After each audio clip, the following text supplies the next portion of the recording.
गीता के हिसाब से चलेंगे जो कृष्ण ने निर्णय दिया था ना सूर्यास्त के पहले का। आप उस धर्म से क्यों नहीं चल रहे? आप दोहरी नीति क्यों अपना रहे?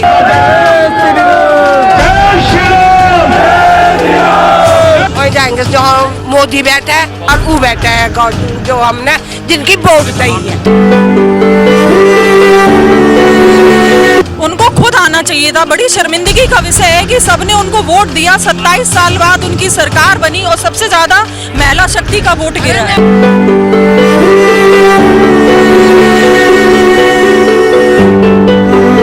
प्रशासन से कुछ भी बाहर नहीं है। प्रशासन चाहे तो 24 घंटे में उन्हें बाहर ढूंढ कर निकाल सकती है। रोहित गुर्जर को लेकर जो महापंचायत हुई थी उसने प्रशासन को, सरकार को 7 दिन का समय दिया है। रोहित गुर्जर की मदर भी यहाँ पर है, उनसे पूछेंगे। नमस्कार आंटी जी। आंटी जी 7 दिन का समय दिया है, क्या कहेंगे आप? सहमत है? हम तो सहमत ना समय से। ये जनता फिर दोबारा आ जाएगी, कोई भी ना आने का है। कौन आएगा अपने घर पे से? कोई नहीं। आज ही करवाओ इस फैसले से हमारे। उन्होंने कहा जो 2 बाकी लोग बचे हैं उनको अरेस्ट कर लेंगे। पश्चिम बंगाल भी हमारी टीम गई है और जो अवैध लोग हैं उन पर कार्रवाई भी। तो वो ऐसा चुप कैसे चलेंगे? डीसीपी तो सबके सामने क्यों ना बोला? मैंने क्यों नहीं बोला उसने ऐसे? ये दिल्ली जो है वो दिल्ली प्रधानमंत्री जो हमारे नरेंद्र मोदी जी हैं, भागवत गीता के माध्यम एक मिनट सरकार बैठी है। हमारे जो प्रधानमंत्री जी हैं श्री नरेंद्र दामोदर दास मोदी जी, वो भागवत गीता के माध्यम से पूरे विश्व में कर्म का, निस्वार्थ कर्म का संदेश दे रहे हैं और उन्होंने हिंदुत्व की, सनातन की सबसे बड़ी पताका लहराई है, हिंदुओं को जागृत किया है। आज उन्हीं पे विश्वास करके जिस प्रकार से भागवत गीता में श्री कृष्ण भगवान का भांजा अर्जुन गया था, इसी तरह आज गाजीपुर का भांजा रोहित गया है। श्री कृष्ण का आदेश था अभिमन्यु को न्याय दिलाने के लिए सूर्य को कि ये सूर्य अस्त नहीं होना चाहिए, उसके पहले उसको जो जयद्रथ था उसका वध हो जाना चाहिए। तो ये समय क्यों बढ़ाया जा रहा है? अगर श्री कृष्ण के आदेश पे सूर्यास्त को रोका जा सकता है तो आज ये निर्णय शीघ्र क्यों नहीं लिया जा रहा है? शासन प्रशासन की और सत्ता की क्या मंशा है? वो कह रहे समय दिया, क्यों नहीं जाग रहे हैं? वो कह रहे 7 दिन का समय। भाई 15-16 दिन 13-14 दिन हो गए, अभी तक वही न पकड़े गए। वो तो नहीं चल रहे हैं, तो हम भी फिर अपने भागवत गीता के हिसाब से चलेंगे जो कृष्ण ने निर्णय दिया था ना सूर्यास्त के पहले का। आप उस धर्म से क्यों नहीं चल रहे? आप दोहरी नीति क्यों अपना रहे हैं? निर्णय शीघ्र से शीघ्र लिया जाना चाहिए। धर्म सिर्फ आडंबर का विषय ना हो, धारण करने का विषय हो। ये नरेंद्र मोदी जी को मेरा एक आग्रह है, इस पे बड़ी गंभीरता से विचार करें ताकि जो हमारे और हिंदू भाई बहन हैं वो विश्वास कर सकें कि हमें इस विचारधारा पे चलना है, वरना कल कोई धर्म के लिए खड़ा नहीं होगा, हिंदुत्व के लिए कोई खड़ा नहीं होगा अगर आज ये निर्णय शीघ्र से शीघ्र नहीं लिया गया। बस मैं यही कहना चाह रही हूँ। तो 7 दिन के समय पर ना हम नहीं है ना है, बिल्कुल संतुष्ट नहीं है 7 दिन के वहाँ पे। जब अभी 13-14 दिन तक कुछ नहीं हुआ तो आगे की हम तक उम्मीद छोड़ दी। हमारा कोई उम्मीद नहीं, कुछ नहीं है कि हमारे साथ न्याय होगा। हमारे साथ तो अन्याय हुआ है और अन्याय हुआ है। डीसीपी भाई सबके सामने बोल के जाता और हमने अपना पोता खोया है। हम कोई यूं नहीं है, हम मर रहे हैं, हमारी बहू मर रही है। दादी हूँ मैं उनकी अपने घर की। भाई जो बड़ा जेठ था मेरा, मैं इसकी छोटी वो छोटा था उनका। तो संतुष्ट इसलिए नहीं है। अगर संतुष्ट होते तो हम महापंचायत क्यों करते?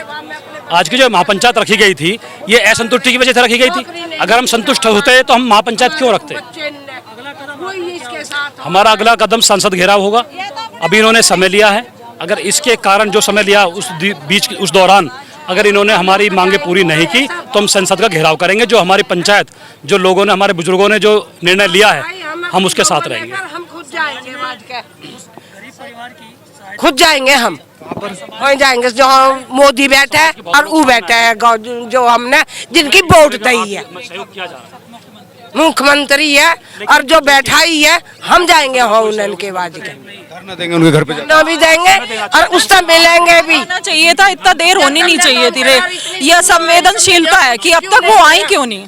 उनके पास समय नहीं है। सीएम को आना चाहिए, उनको खुद आना चाहिए था। बड़ी शर्मिंदगी का विषय है कि सबने उनको वोट दिया, 27 साल बाद उनकी सरकार बनी और सबसे ज्यादा महिला शक्ति का वोट गिरा है। महिला शक्ति क्योंकि महापंचायत लोग पद पे विराजमान है और उसके बाद वो पधारी नहीं है, उनका महज एक बेटा गया है माँ का।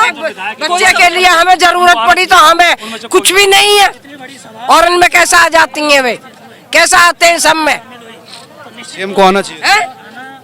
शर्मिंदगी की बात है उनके लिए, शर्मिंदगी की बात। डीसीपी भी आया था तो वहाँ बाहर खड़ा, जो सबके सामने हमारे सामने सब क्यों नहीं बोल के गया, वो सब जो उसे करना पहले बोला उसने, अब बोला तब क्या बोला उसने, कुछ भी नहीं बोला। लेकिन उनको आना चाहिए। घर जा रहे हैं आंटी? सब नाराज हैं सभी और क्या। नहीं है लेकिन सरकार के ना ना भैया बिल्कुल सहमत नहीं है सरकार से। सहमत है, कुछ काम करा सहमत का, उसमें सहमत हो मैं, कुछ करा हैं? कुछ क्या होना चाहिए? उन्हें खुद आना गए थे चाहिए, सीएम से? हाँ जी। खुद मिलने जाना पड़ा, ये भी शर्म की बात है उनके लिए, कब गए थे आप? शर्म की बात है। तो क्या कहा था सीएम? विधायक नहीं आया, ओम प्रकाश शर्मा नहीं आया यहाँ से, और क्या कह सकते हो, क्या करोगे वोट बताओ। पे आ गई और आज एक माँ का बेटा गया है।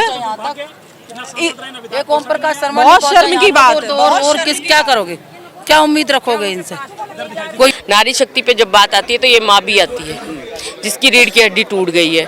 मैं मोदी जी से यही गुहार लगाऊंगी, गृह मंत्री जी से यही गुहार लगाऊंगी, सीएम साहिबा से यही गुहार लगाऊंगी कि इनके परिवार को न्याय दिया जाए, इनके परिवार का जो मेन बंदा है उसको जॉब दी जाए, गवर्नमेंट जॉब दी जाए, फाइनेंशियली हेल्प की जाए, और जो भी उसके अपराधी हैं जिन्होंने ये जो 7 दिन का समय कहा कि 2 लोगों को और पकड़ना है। आ रही हूँ मैं कल, जो ये अपराधी है इनको अगर 7 दिन के अंदर, डीसीपी साहब को हमने बोला है, अगर इनको नहीं सजा दी गई, ना पकड़ा, ऐसा हो सकता है कि पुलिस प्रशासन चाहे और उसे गिरफ्तार ना कर पाए।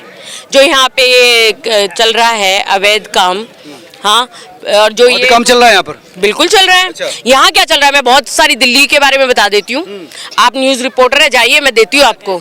बसंत कुंज में जाइए, ठीक है, मांडई और फतेहपुर के बीच में कच्ची कॉलोनी बनी है, उसमें जाके कीजिए, किशनगढ़ में जाके कीजिए, मैं बता रही हूँ एड्रेस आपको, जाइए और छापा मारिए। इससे बड़ी बात तो नहीं हो सकती। क्या हो रहा है वहाँ पर? वहाँ पे आप खुद जा, मीडिया बंधु हैं, आप जाके एक बार अपना काम तो कीजिए, आप जाके एक बार अपना काम तो कीजिए। और फरीदाबाद वाले रोड पे जाइए, डीएलएफ वाले रोड पे, वहाँ जो जितना भी जंगल है जरा उसमें भी छान लीजिएगा।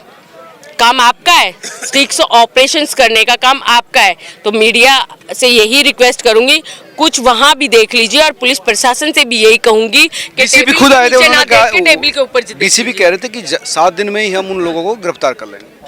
देखिए, हम तो प्रशासन से ही गुहार लगा रहे हैं, हम तो चाह रहे हैं कि आप लोग इस पे कार्रवाई करें। अगर नहीं करते हैं, हमने काफ़ी समय उनको दिया, तभी तो ये महापंचायत हुई है, और महापंचायत का भी यही कहना है कि आप लोगों को हमने 7 दिन नहीं, आप हमसे 15 दिन लीजिए, लेकिन इसमें इंसाफ होना चाहिए।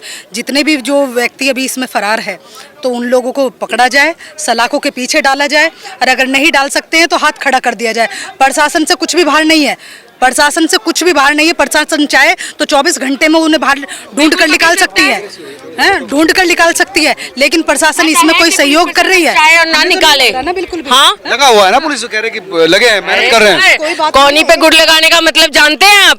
तो एक कौनी पे गुड़ लगाया जा रहा है हम लोगों की, ऐसा नहीं है, नामुमकिन कुछ भी नहीं है। मैंने कहा ना, टेबल के नीचे और टेबल के ऊपर बात होती है।